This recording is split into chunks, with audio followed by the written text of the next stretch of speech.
The moss stitch scarf is really easy to do. It's a 1-row repeat. I'm going to show you how to make it. You can adjust the width or the length of it to whatever you desire, and I'll show you how to do the tassels at the end using a very simple tool. And it's a great gift. It's beautiful, dense pattern. For the moss stitch scarf, I'm using impeccable yarn in the color sea green. The moss stitch is pretty simple. It consists of single crochet and a chain 1. The first thing to do when making the moss stitch scarf is to make a slip knot using your hook. Make 40 total chains. If you want your scarf to be wider than this, then you simply make more than 40 chains. So I've made 40. You can make it 44, 50, however wide you prefer your scarf to be. To start with the moss stitch, you will start into the second chain from the hook. So there's your first one and there's your second one. Place your hook inside there. Yarn over and do single crochet. Grab your stitch marker and mark your first stitch. It's important to do because it is easy to lose track of the start and end of your rows. Chain 1, skip the next chain, that's this one, and starting into that next chain after that one, place your hook, yarn over and do your single crochet. Chain 1, skip this chain, go into the next one, yarn over, do your single crochet, then do a chain 1. Continue the same pattern where you skip a chain, you'll single crochet into the next one, and then you'll do a chain 1, skip a chain, single crochet into the next one. Continue this all the way to the end of this row, and I'll meet you when you get there. When you get to the last stitch, you'll see you have 2 left. So go ahead and go into that last stitch and do your single crochet. Now you'll turn your work simply by grabbing the work, turning it away from you. Put the yarn back in your hand like you would hold it normally. Chain 1. And now into that space, which is called the chain 1 space, that's where you're going to put your single crochet. Just put your hook right in there into that space and do your single crochet as you normally would. Now grab your stitch marker and mark that stitch. And that's the first stitch of row 2. Similar to the first row, you'll chain 1 and do single crochet into each chain 1 space all the way down. There's your single crochet, chain 1. Find that chain 1 space, do your single crochet into it, chain 1, single crochet into the chain 1 space, chain 1, single crochet into the chain 1 space, chain 1. Continue this pattern all the way down, and I'll meet you when you get to the end. I've done a single crochet into the very last chain 1 space, chain 1, and then into that very last stitch, I will finish with a single crochet. Go ahead and move the marker, turn your work, chain 1.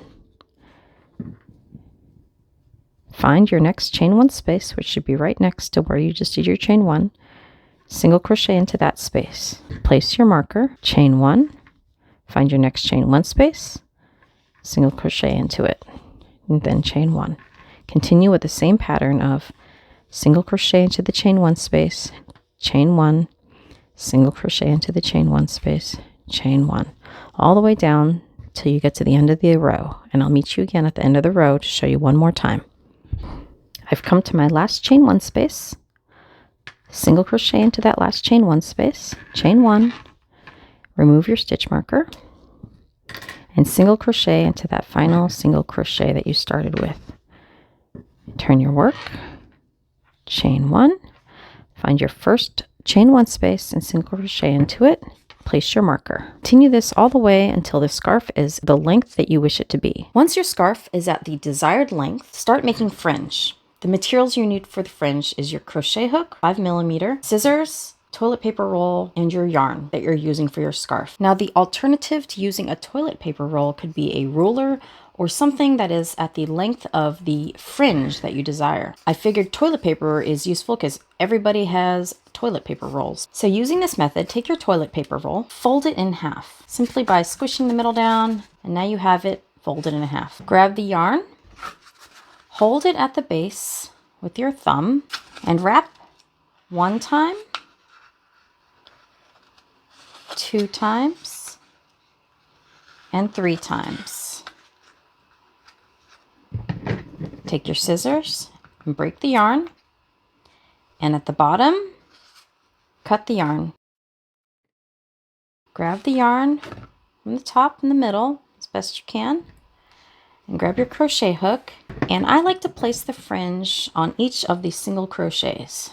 You could also do it in the chain one space if you preferred, as long as you're consistent on where you place your fringe. Another point to be consistent upon is whether you place your crochet hook in from the front to the back or from the back to the front.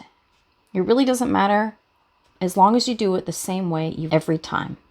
So I place my crochet hook in from the front to the back into that single crochet portion, and then I grab the 3 strands of yarn with the crochet hook and pull it through.